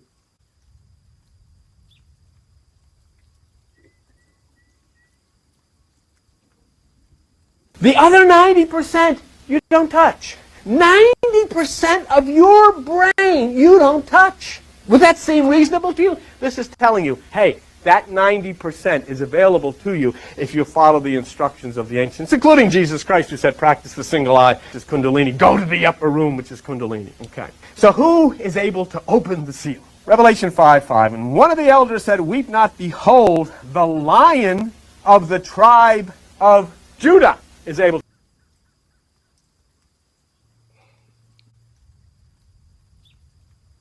So he starts to yap about the Lion of Judah, but there's a point that I want to talk about because I didn't get to talk about it, but it was something within my notes, and I'll share. But let's get into verse 4 and verse 5 from Zachary Lansdowne perspective. See, me, when I'm talking about Kundalini, I know it's going to be a hard thing to wrap your mind around. So I'm going to present sources, books, videos, to because I didn't even know William Donahue felt this way about the chakras. And it's, but like I didn't know he thought that way, but everything he thinks about the chakras is everything that I thought about the chakras. And me and him don't have the same scholarly upbringing. But I guarantee you, if you sit with it long enough, if you do the examinations long enough, if you look at your body and you understand that you are a victim or a victor of your hormonal disposition, then that's just that. If you don't feel good, you don't feel good. If you stressed out, you stressed out. But in between dealing with your soul, when you grateful to God, He can produce hormones that make you feel relieved. God can give you a solution right now. One's in the chat. God can give you a solution right now if you believe and have faith in Him, but you don't know where to find Him. You think you got to pray and give 10% tithings to a church. God is found within you. It say it in your Bible. It say it within your Bible. Psalms 82:26. I'm guessing. I'm not cold with it like that, but let me see. Let me see. It's 82:6 maybe. Let me see. 82:6, not 82:26. I said 82:26 because it's 826. So give me grace. Give me grace. But in Psalms 82, verse 6, it says, I have said you are gods, and all of you are children of the most high. Where are you looking for God at? You don't see. I can already tell you don't think that God is within you, and you're not going to do the work to cultivate God within yourself. I can already tell. I can already tell when you looking for somebody to be some like people be like, yeah, you my guru hood. No, I'm not. You got all the answers. No, I don't. I don't even want that rep. You can tell the future. No, I can't. I'm not special. I'm not a magical person. I'm reading this shit just like you are. I'm watching this video just like you are. I'm studying the metaphysics just like you are. I might have had the experience of Kundalini where I feel connected to all things, but you can too. You just need to know what to look for. If you don't know what to look for, you're not going to look for it. Now you're looking for a fiery goddess in the pit of your subconscious mind. Go deep within yourself. Keep traveling deep within yourself. Get into the creative side of your brain. You don't know where to turn, just listen to some Prince then. Forget it. Listen to some old Prince, listen to some live Prince, a live Prince show, put on your headphones and just relax. And I wept much because no man was found worthy to open and read the book and neither to look thereon. So if we understand, let's see what Truth Unity says about man. Because we need sources. We cannot just be talking about things without verifiable sources. Because a lot of times people will just yap to you and they don't even know what they're talking about. So when we're reading Revelation and we see the word man, It's not talking about a man, because what man? Philip of Philadelphus. He was born in 1159 AD. His mama name was Mary and his daddy name was Paul or Philip Jr. Philip of Alexandria. Where was his mama from? His mama was from Bethlehem. His daddy was from Jerusalem. That's a man. But in Revelation, it ain't saying all of that. It's saying the word man. That is metaphysical. The metaphysical meaning of man is an idea in the divine mind, the epitome of being. Because we have a personality that has all of these emotions and ups and downs, that we feel privileged in the idea to be a crash out. But you have something within you that is the epitome of being, that is perfect, that gives you ultimate guidance, and that is likened to a man. But that man is going to tell you something. Listen, when you go deep within yourself and you see that Kundalini goddess, she has a message for you. You're not just going to look at her and look at you like the Diddy meme. No, she is going to tell you something. She's going to give you an idea.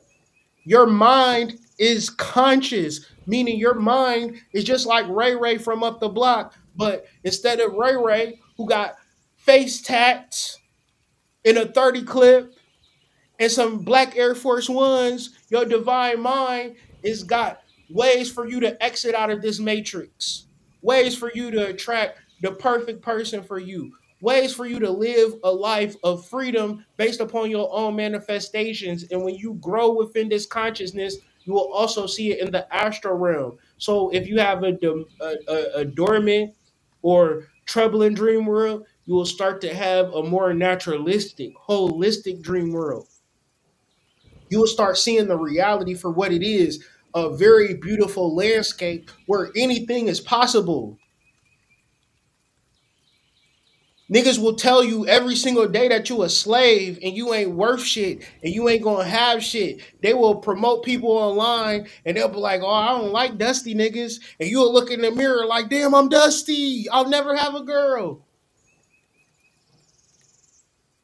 They say, oh, I don't like fat girls. You'll look in the mirror, damn, I'm fat. Damn, I'll never have a man. You walk outside and nigga be like whistling to you like damn, like cat calling your ass. Like, I don't even know, it's just something about you.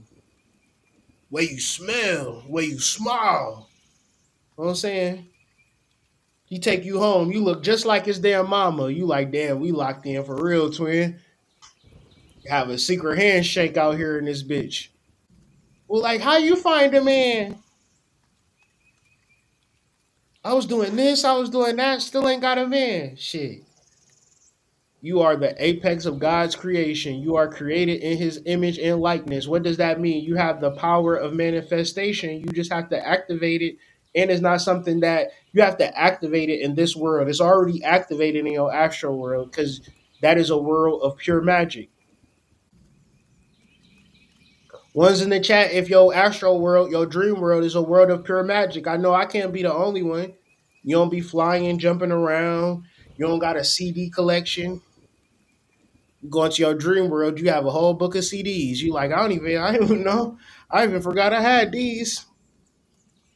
Man appears unlike God because he through disobedience fell into sin. Through accepting race, through accepting race thoughts, man has adopted wrong ideas about himself and his relation to his source. He has believed that he is unlike God and separate from him, and these concepts by the law of thought become manifest. Your ass said, I gotta work 40 hours a week to get a paycheck. Ones in the chat, y'all don't hear me. Y'all do not hear me right now. You said I gotta get that degree so I can make some money. Was in the chat. You said I need to find a man so I can be happy. Was in the chat. So your ass ain't got no man. So your ass is unhappy. And then what's the kicker part? Was in the chat. What's the kicker part? You get a man and now you super unhappy because now what? He ain't shit for real. He cheating. You was unhappy when you met him. He cheating on you. Now you unhappier. Man has believed that he is unlike God and separate from him, and these concepts have, by the law of thought, become manifest. Who are you? Awakening Kundalini is cool to talk about, but I'm talking about you knowing yourself in a space that all of these ideas come into real life manifest within you. It is something that you experience. The ideal man is the perfect man, the Christ, the offspring of the divine mind.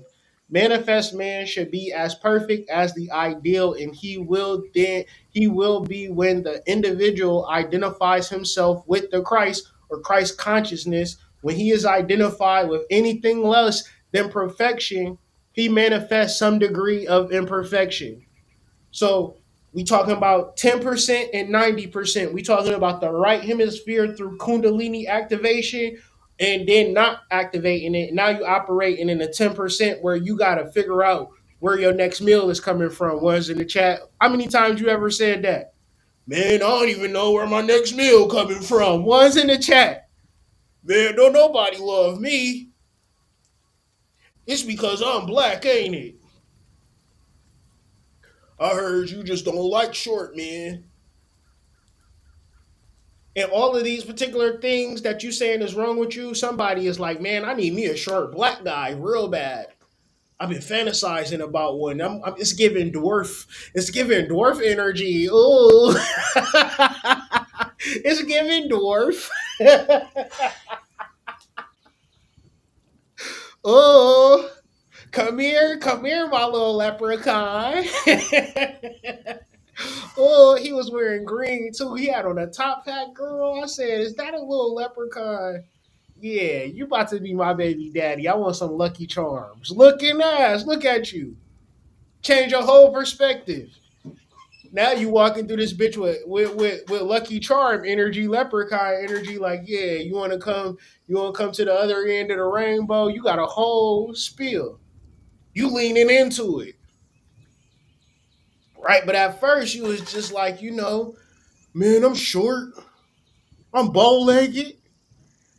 I'm short and bow legged. The girls don't like me, and then you hit the block with the green tap with the green top hat and the 3-piece green suit. Like, how's you doing, ladies? You know what I'm saying? You started walking with a skip. The girls was like, man, he got panache. I like him. Come here, little leprechaun. Now, you know what I'm saying? Now you got your selection because you just you feeling yourself now, right? I'm just using that as an example, as an analogy. Whatever your situation is, somebody gonna love you. Whatever your situation is, somebody gonna pay you. Somebody gonna give you some money. When you operate from cellular consciousness and say, man, we about to get this bag, you start finding it. It'll start coming to you. Somebody said, man, I need to give you $100 today. Somebody gave me $30 today. I said, God is good. I'm grateful. I'm grateful. You know when you was broke and you had $1, man, in my adult life, bro, I done had $1 where I had to get me a Fago pop and two of them ramen noodle soups as an adult. I'm busting down $1 for den, bro. What you talking about? I know all about it, bro. I done been down at the bottom of the bottom, but see, I understand why. I understand why how you can rise up in your energy, and I can understand how you can lay down in your energy because I didn't have a job when I was broke, and I didn't not had a job and had thousands of dollars. You know what I'm saying? When you operate from cellular consciousness, it is what you say it is. If you are perfect under God, if the Bible say y'all are gods, you are children of the Most High, and you don't see yourself as that, that's your loss. That's your misunderstanding. When he is identified with anything less than perfection, he manifests some degree of imperfection. Man makes his world through the activity of ideas in his consciousness. So we talking about creativity. When you activate your right hemisphere of your brain, you are activating the power of discernment and creativity. It's a million different options. When you are self-led, that one option that your soul say, get the pink bow. You know what I'm saying? You be walking outside, you got a pink bow in your head, and people like, man, that's cold, bruh. I ain't never seen nobody with a pink bow on his dreads, bro. That is hard, man. I see the symbolism too. You like a revolutionary. You like, damn, they really feeling this because you tapped into your creativity. It's another level I can get to in this, but a lot of different shit I can get to with this understanding. But really quick, if you really look at this, your left brain, whether you a man or a woman, is going to be your dominant space, but it's also your weaker space. So if you are a man, your logic is that you a man, that's your weaker aspect. If you are a woman, your logic is that you are a woman, that's your weaker aspect. So when you understand your right brain is going to be opposite your anima and animus, that's where your power at. So when you a man and you understand feminine energy, the world is yours. When you are a woman and you understand masculine energy, the world is yours because you are whole and you are perfect. What is unwhole and what is unlike of God is when you are one entity, right? Now, Jews view God as androgynous. I don't know, maybe that's real, maybe that's fake, right?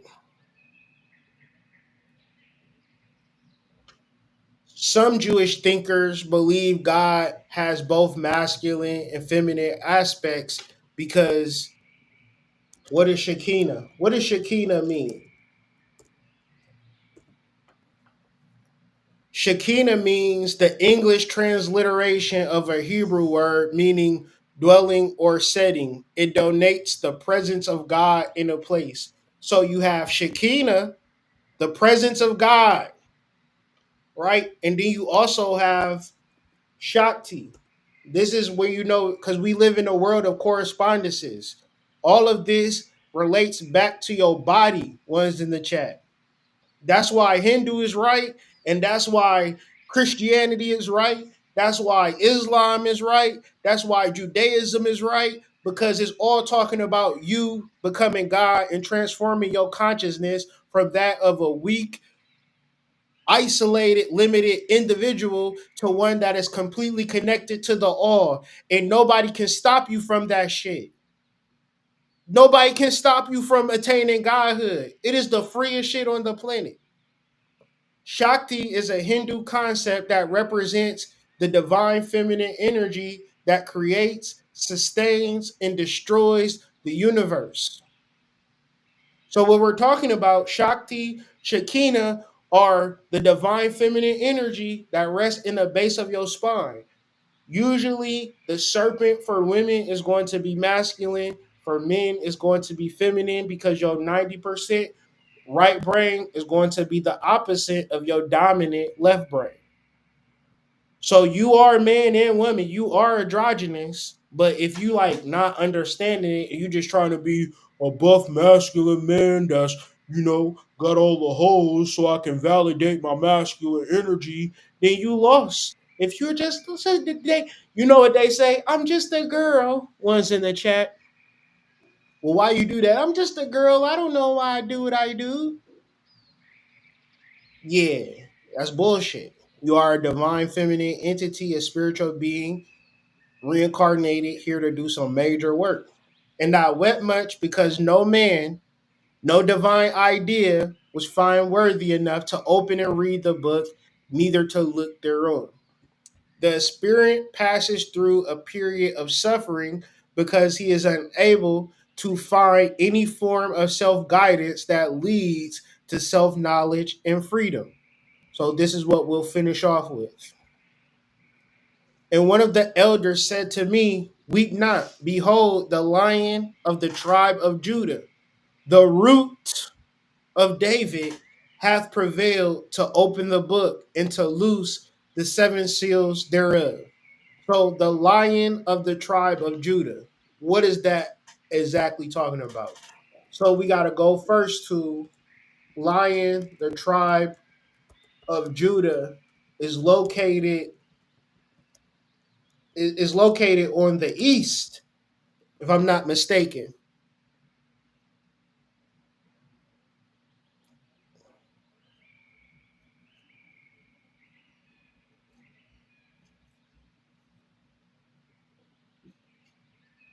To open the seal. Okay? Very, very important. Watch with me. If you go to Numbers chapter 2, verse 2 in the Bible, you'll find that the tribes of Israel were set up under the, what you would call the 4 points of the compass. North, south, east, and west. Okay? Now, here we have the tribe of Dan in the emotions, the tribe of Reuben in the south, the physical, the tribe of Ephraim in the west, intellect, and the tribe of Judah in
Yeah, it took me off guard.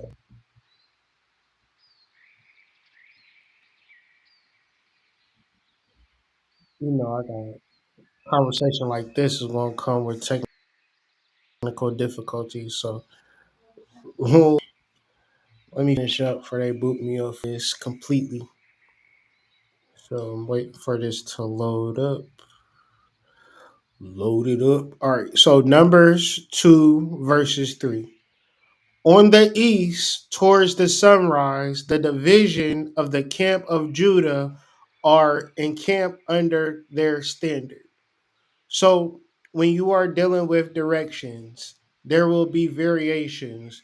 Sometimes people say the south is water. Sometimes people say the north is whatever the case may be. But when it comes to the east is pretty much the starting point because the sun rises on the east. And for most systems, is going to represent air or represent the mental.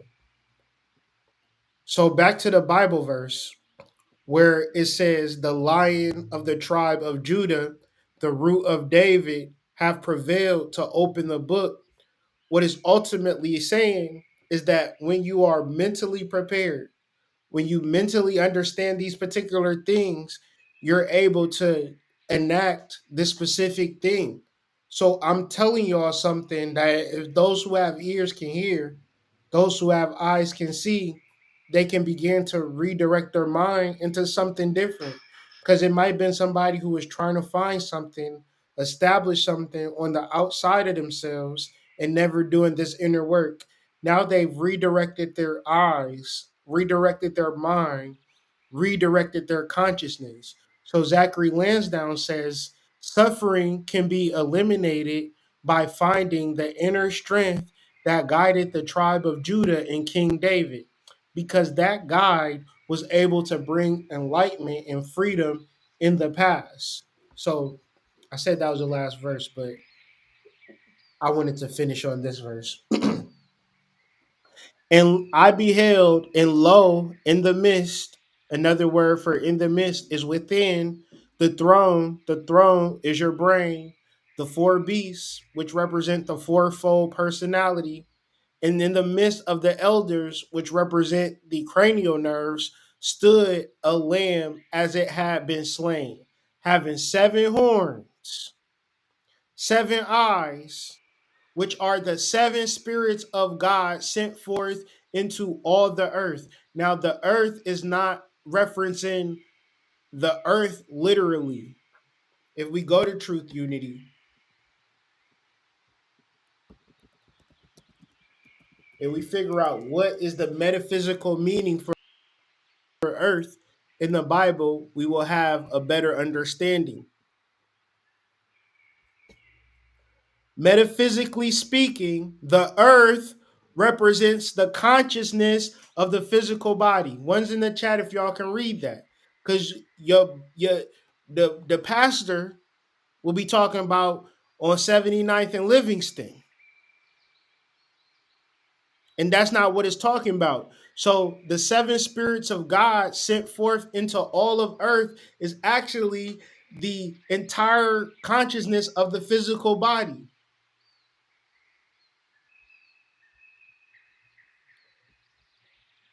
The aspirant is anybody who reads the Bible, anybody that wants to transform, anybody that wants to activate Kundalini. Is for anybody learns to discriminate by looking for a source of inner guidance.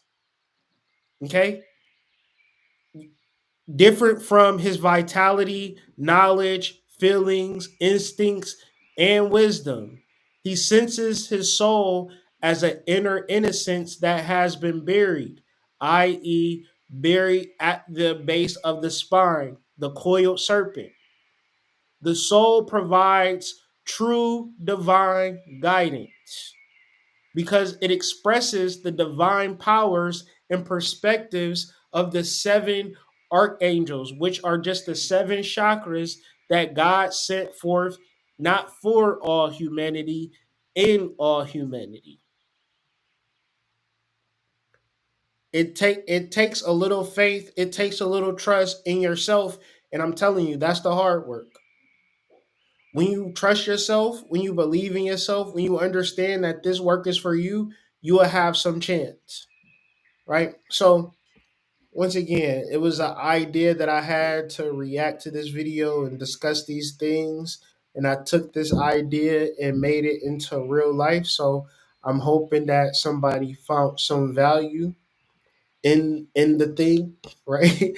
In the experience, in the share.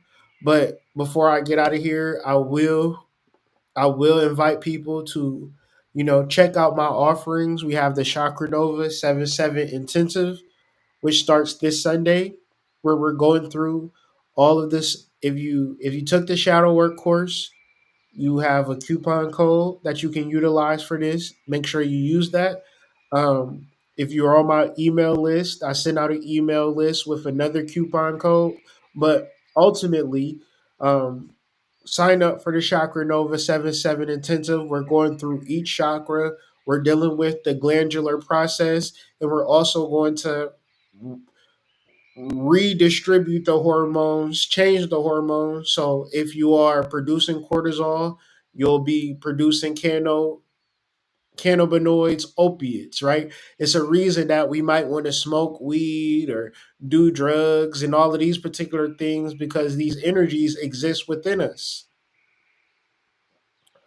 What I mean at a hormonal level. So when you do the work and you're producing the hormones to feel good, you're probably not going to need the drugs as much.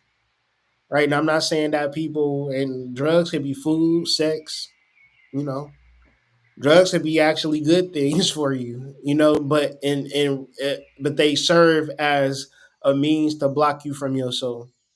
So if this is something that you're interested in, if you was wanting to take your chakra growth and your chakra development more seriously, utilize the links in the description, sign up. Um, it's just a lot of things going on that form as support. And for those that want to take part, take part. We start February 16th, go all the way to March 30th. If that's too intense for you, we also have Chakra Nova, which is a book that I've written close to 5 years ago, right? um, but just to show you, like, this is not something that I just woke up and decided, oh, let's talk about chakras. No, has been something that I've been uncovering and recovering and uncovering and recovering, learning more. So this new installment of the Chakra Nova Intensive, this new installment is just stuff that I've been working on for years, but this is a new invigoration on the concept, because as I do the shadow work, as I do the chakra work, as I'm examining the astrology, it's allowing me to become a better teacher, a better guide. And what I mean by that is that I operate and I practice one specific model, right? I learn as I teach and I teach as I learn. So my growth and development has always been through this online educational platform, that I'm not going to teach you something that I don't plan on applying. And I don't talk about physical things. I don't teach about how to set up a bank account. I don't teach you how to build houses. I teach you how to activate your Kundalini and activate Kundalini through each chakra, through meditation, through instruction, through exercises, through technique. And then we also have our weekly class hour support that in our shadow work class, people is really utilizing. So I feel that that's a good resource. Sometimes people might talk to you one class and then you never see them, but I open up the Zoom and people come in, come out, and we just have conversations throughout the whole entire course. And there's going to be worksheets, there's going to be your own exercises. And I don't think you should sign up for a course if you're not willing to do the work. So I'm not going to check it. I'm not going to be like, you got an A on this assignment or no shit like that. But ultimately, I hope that it's succinct and clear. And I'm not going to give you something that I wouldn't do myself. In reference to my alignment, in reference to my growth, is that I've been formulating worksheets for my journaling process that have helped me so much. And ultimately I share them on my Substack. So I will share the worksheet that I'm doing, because I'm not strong enough to use my mind to just, like a airbender or nothing like that. But I do use notes to structure, formulate, and outline what's going on in my mind and manifest the ideas that I'm writing down. And ultimately, if I didn't write it down, it, it will probably get lost in the millions and millions of ideas that I already have. So, with all of that being said, man, think about it. Tap in if you want to. If you have any questions, you can always visit columbianexchange.com. We have a chat function. So if you have any specific questions, um, if you utilize Klarna, or if you have any like shop pay, you can pay in installments, things of that nature. So with all of that being said, utilize the link in the descriptions or click the QR code, which is below. And I hope you enjoyed this video as we, went through a William Donahue lecture. I have been going through this panic lecture on Kundalini. I share some of it on my Instagram and YouTube, but I'm going to have to edit it because it's 2 hours. So I'm going to be reacting to, a 2 hour video. But with all that being said, stay tuned to the channel. Make sure you subscribe, hit the notification bell, join the Discord, be updated on when we go on live, things of that nature. And with all of that being said, man, peace to the tribe, peace to the collective, and I will see you all on the flip side. Peace. The Shift Report with the Hood Mystic, where shift happens.